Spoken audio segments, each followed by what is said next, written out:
Hello, my friends. You are in for a treat today. I have my good friend and colleague and mentor, Julian Canita, here today with me on the podcast. Julian is a Facebook ads strategist and mentor.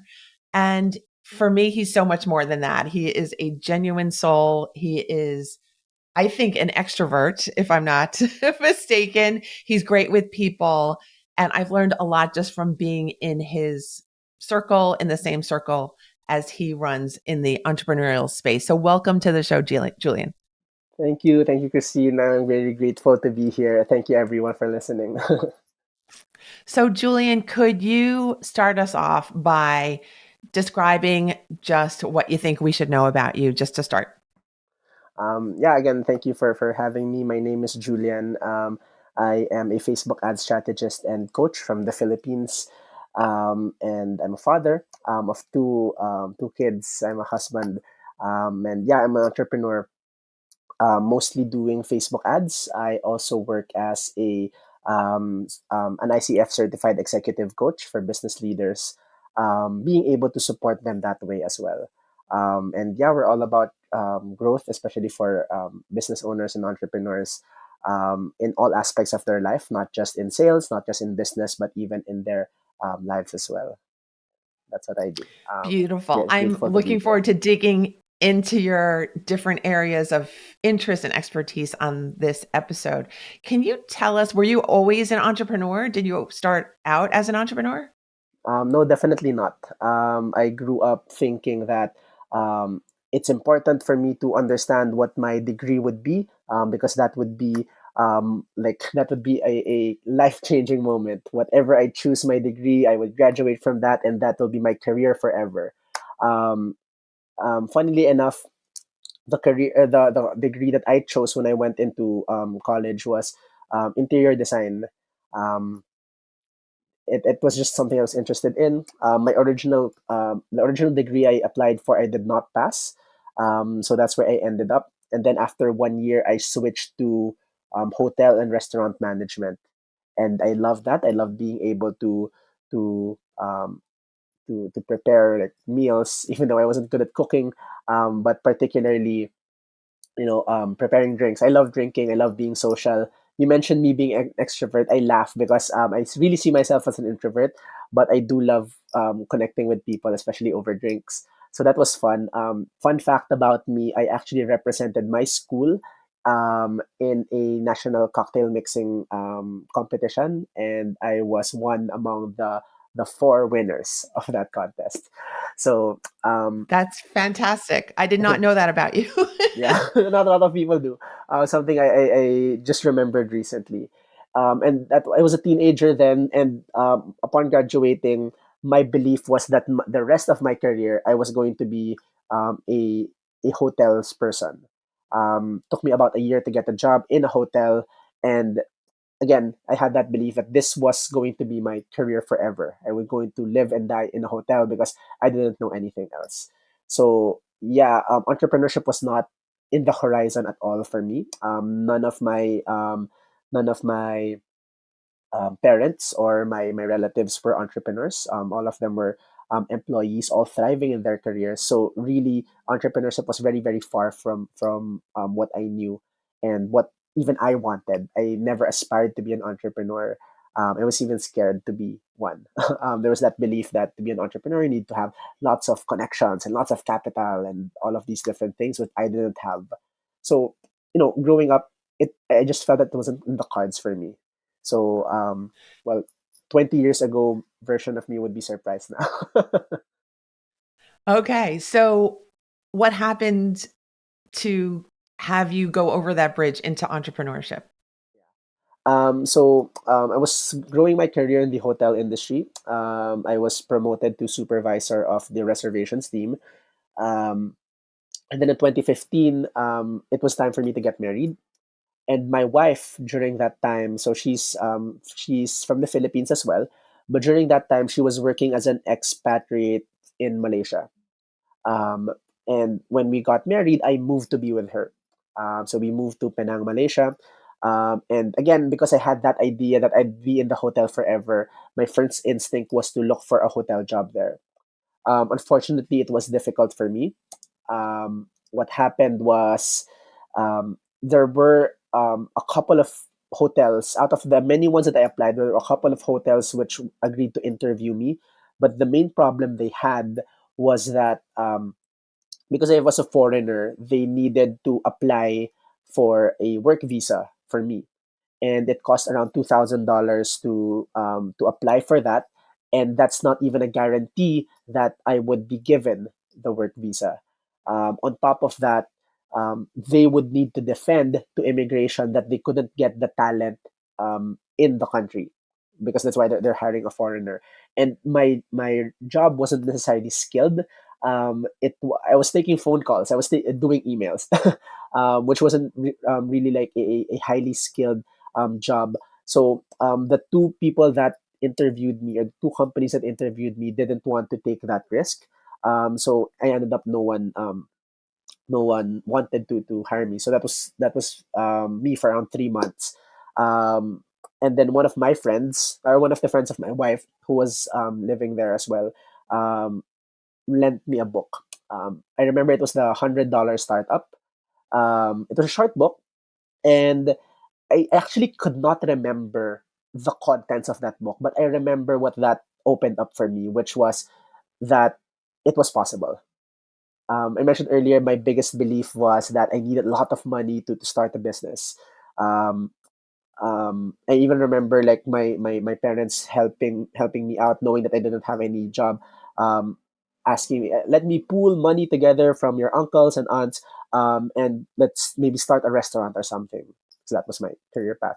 But I remember in that book realizing that I could bootstrap it. There were options for me to be able to be an entrepreneur and really bootstrap it. So I experimented a lot of different things. In the place where we were living, it was an island, where it was difficult to search online for where to eat, but there were lots of good places to eat. So I decided to create a website, where people can search for food and decide where they want to eat. Um, and then I learned things like social media marketing, or like Facebook ads, Google ads, to be able to bring traffic to that website. But the thing was, because I didn't know how to like make an offer, or how to make it irresistible, I just had this idea, and then I was selling it. I was going door to door to restaurants, getting people to, hey, sign up for my website, sign up for my website. But that didn't pan out to anything. That was around 2 months of trying it out, 2 to 3 months. And then I said, I don't know if this is working. I wasn't earning anything, so let me try something. Let me go. From before, I heard of people talking about like being a virtual assistant or being a freelancer. So I went to this website. It was called Upwork. I used to have a profile there, so I checked it out, and that's when I discovered that there were people who were hiring others to do social media work. I didn't even realize that that was a thing, but this was a skill that I developed over the past couple of months. So I got hired by an agency who got me to do Google ads and Facebook ads for their clients. I knew a little about it, so I was confident that I can help you with that, but I was learning along the way as well. And that's really where it all started for me. Um, really realized it is something I do. I left that business and then went full on with Facebook ads. Really learned how to use Facebook ads, learned how to do marketing, new marketing strategy. I was actually blessed that the agency I worked with, um, they just got the client and threw it at me. So it is like throwing someone in the water and then expecting them to just learn how to swim. Um, that was hard at the moment, but I was grateful for that opportunity because I learned not just how to do ads, but really how to strategize, despite whatever industry.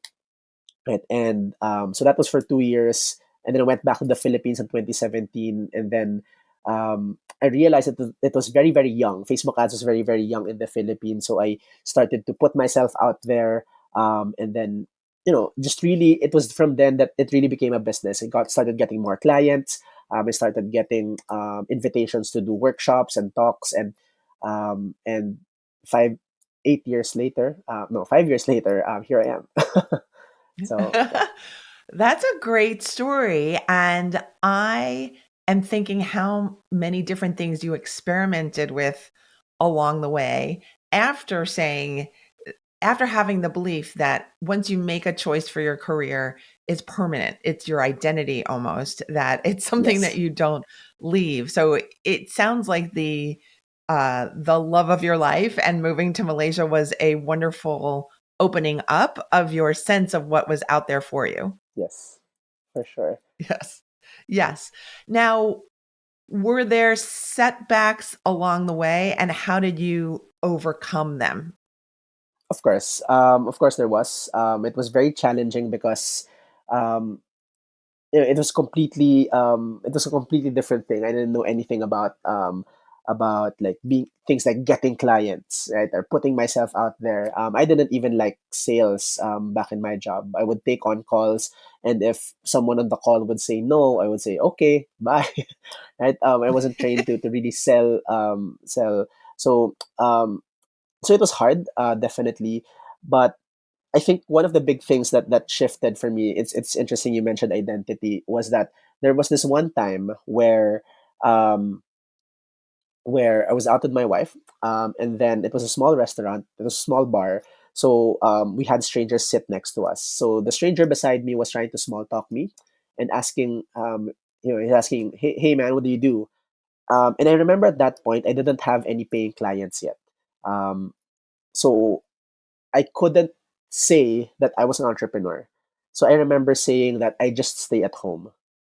And my wife caught that. And then she talked to me about it the next day, asking me why I said that. I said that I didn't have any clients yet, so I'm not an entrepreneur. And then that's when she helped me realize that no, you are an entrepreneur. You just haven't made any sales yet. But that was, to your point about identity, that was when it shifted for me, that I can be this person, I am this person, I can choose to be this person even though I haven't been before, even though I don't have any sales yet.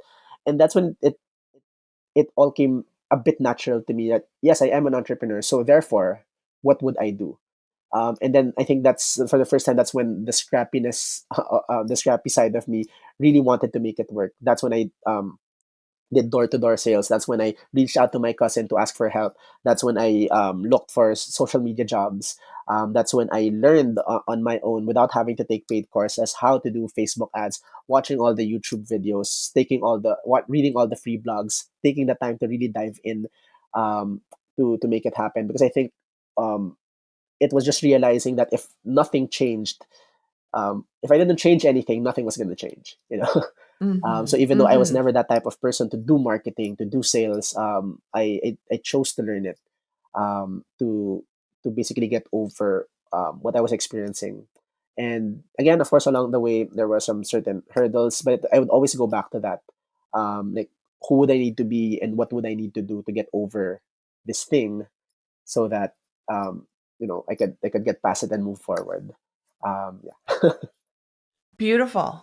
Beautiful. It sounds like your wife is awesome yeah, and that she helped you also to unlock your potential, that for sure. you then realize, wow, it only then takes a few more steps before I can actually occupy the new identity Yes. that I might not be familiar with. And I just wanted to stop here and have our listeners have that sink in, really, that if you feel like you're dissatisfied with your current situation, your current way that you see yourself, your current income level, or your career choice, that there are so many different options for just the basic next step of exploration of what could be next. But the thing that has to come first is you have to believe that it's all possible for you. That if you think you're locked out, or you think that it's the wrong time, you're too old, it's too late, you're too something, then it will be blocked to you. So I think one of the reasons I asked Julian to come on the show is because I see him as someone who has unlocked so much for himself, but now also helps in such a ripple effect kind of way. He helps other people to unlock possibilities for themselves as well. So I'm sorry I miscategorized you as an extrovert, but I No, see no you worries. helping so many people. Thank you. So no problem. Thank you. Could you describe to us some personal practices that you might use to keep your own vibration or enthusiasm high, especially when you're feeling busy or feeling like, wow, this is new territory for me? Um, yeah, I think for me, one of the things is just being mindful of where I put my attention. So when things like I feel overwhelmed, um, then usually when I feel overwhelmed, I look at, or when I feel down, or um, when I feel certain feelings that don't necessarily help me do what I need to do. It's being conscious of catching myself and realizing that I'm likely feeling this way um, because I'm putting my attention somewhere that doesn't support me. So, for example, if I feel overwhelmed, realize putting my attention in towards all of the things I expected myself to do. And with that realization comes a choice wherein knowing this, do I still want to keep putting my attention here, or I can choose to move it somewhere, and that's really our power to choose to put our attention elsewhere. So my attention goes to what is the one thing I can do now. Um, and it sounds like it's something automatic. It's definitely not. It is still a conscious thing that I do. But it takes practice. It definitely takes practice. Realizing that if I'm feeling worried about something, or if I'm feeling anxious about something, just taking that quick pause to acknowledge that first, and then take a breath if I need to, and I usually need to, and then just realizing where am I putting my attention, whether or not it's true. Do I still want to keep putting my attention there? Um, so I think that's one thing that has really been helping me. So we practice we when things get hectic, we practice meditation as well. So we do meditate, um, and that helps. That definitely helps. If we can't seem to, if our attention keeps going back to something that is not supporting us, then that usually is a sign that there's so many things going on. So taking that pause, that mindful pause, to take a breath or to take a break, whether that means just watching, taking a stroll, or hanging out with the kids, then yeah, that's what we do. Okay, beautiful advice. I would like to bookmark that as well, that you want to be aware of where you're putting your attention. And if that is not serving you, then how can you shift that quickly or take a pause so that your thoughts and feelings are supporting your goals or your current state of mind in a healthy way? What is your own theory, if you don't mind, of why our brains take us in the other direction so often, especially in entrepreneurship, but not only in entrepreneurship, of course? What is my and when you say other direction, it's would you say that it's usually the negative thoughts? Yes. Um, so the way I understand it, I think it's because it keeps us safe. It keeps us in our comfort zone. I think fear, from how I understand it, and from how I understand it, it's like I think there's a certain part of the brain that didn't really um, evolve from caveman era. I don't know. I heard it from a couple of different people, but I didn't check any studies on that. But that's what I heard. And that particular part of the brain is what tells cavemen to be wary about, like, whether there's a saber-toothed tiger around, and then be careful. So it detects threats, and from how I understand it, our body responds to it, like with these feelings, or our mind putting our attention on those types of things that senses danger, even though there's really no danger, right? I think another part of the brain can't distinguish between what's real and not. um, so I think there is that tendency for us to think negatively because it keeps us from doing something that we normally would not do, which is outside of our comfort zone. And comfort zone tends to be equal safety. Um, yeah, so I think it's kind of around those trains of thought. Yes, yes. What you said is definitely accurate, and it aligns with what I have understood and learned as well. I think that I'm just reflecting about myself that sometimes I have a way of ignoring danger, which is an interesting trait given how we're supposed to be wired.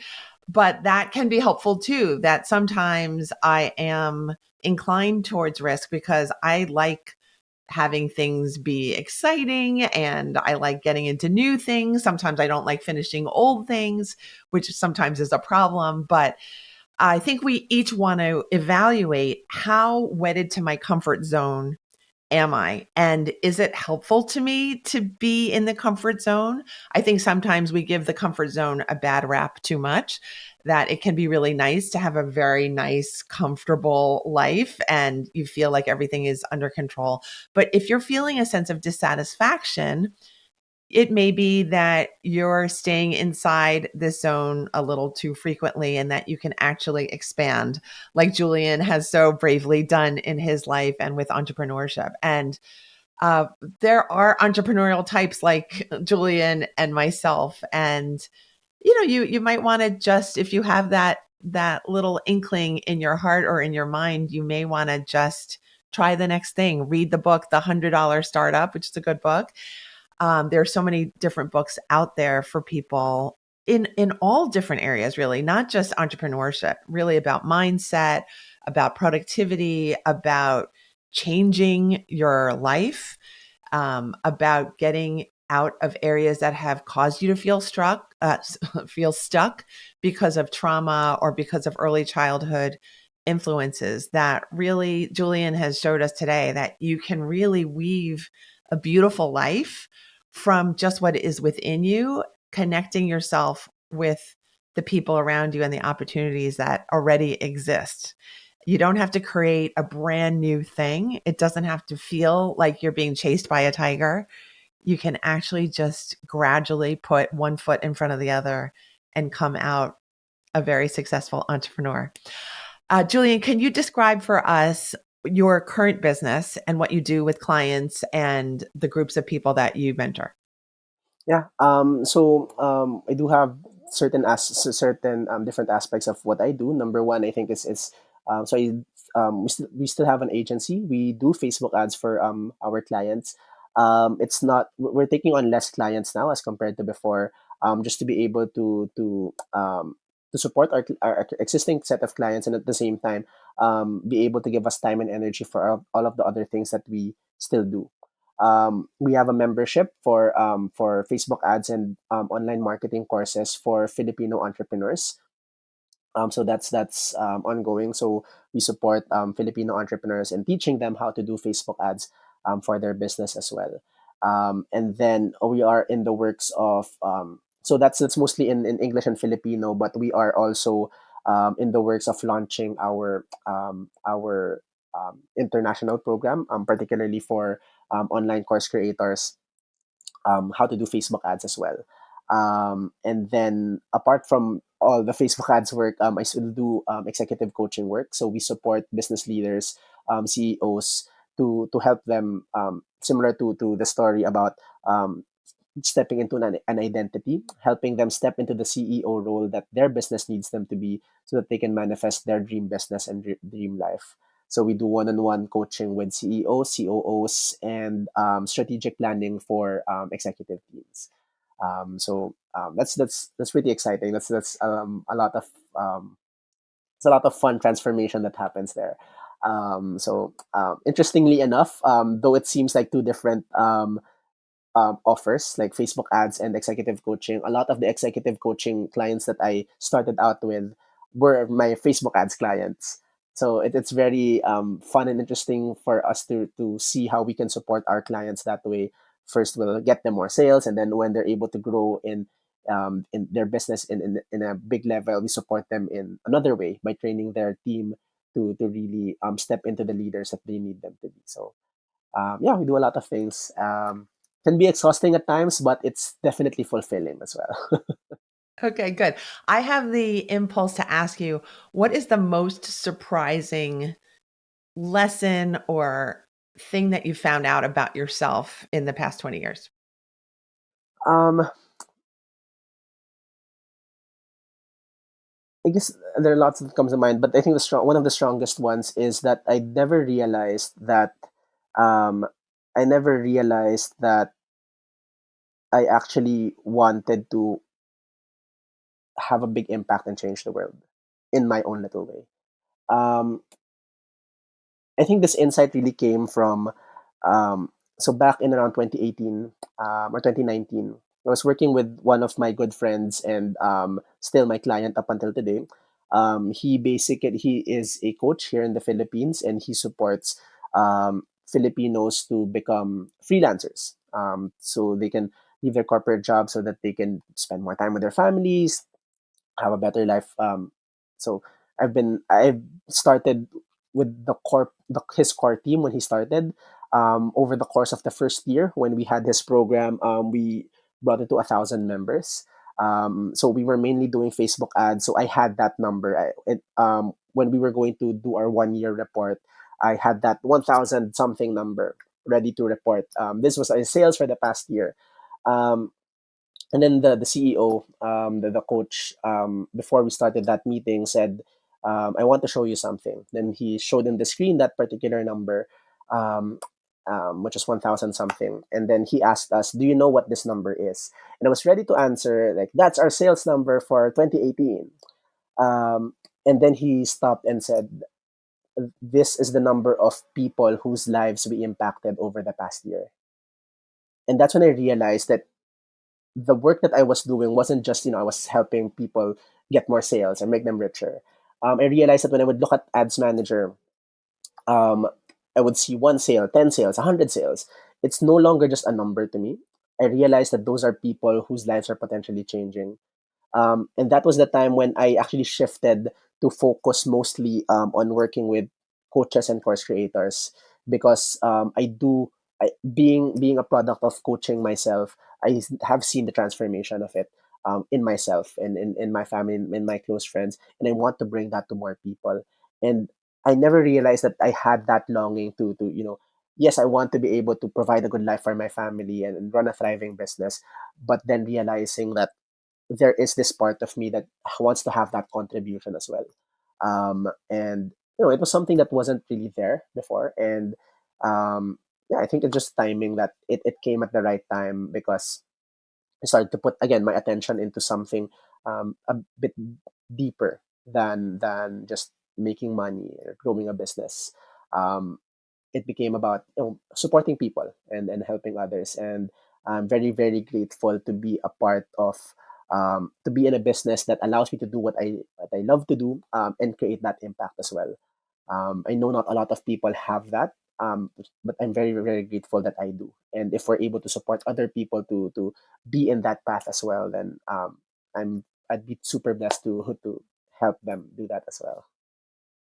Well, thank you, Julian, for that beautiful response. You make me think that once you are comfortable with the idea that you have enough of a comfort zone that you can actually change the world and help the world. So thank you so much for being an example of one of those people. And thank you for being on the show today.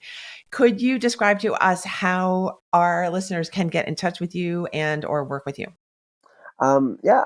So you can add me on Facebook. My name is Julian Canita. Um, you can also check me out on Instagram at Ads for Courses. It's the name of our program. It's the name of my podcast as well. If you want to hear me nerd out about Facebook ads and marketing and all of those different stuff, please check out Ads for Courses over at Apple Podcast and Spotify. Beautiful. And I know you have a free gift for our listeners as well. Can you describe that? Yeah. So if any of you are running ads, we do have a troubleshooting guide. Just to be able to let you know if your ads are doing well, if it's not doing well, what specifically needs to change. So that would be in Christine will share a link for where you can download that. But yeah, that's for free, and yeah, I'd love for you to download it if it's gonna help you with your ads for the entrepreneurs out there. Terrific. So to get that free download from Julian, go to maketimeforsuccesspodcast.com/ads, ADS. Okay. Again, it's maketimeforsuccesspodcast.com/ads. Please give Julian a shout out. Let him know how much you loved this interview on social media. Get connected with him.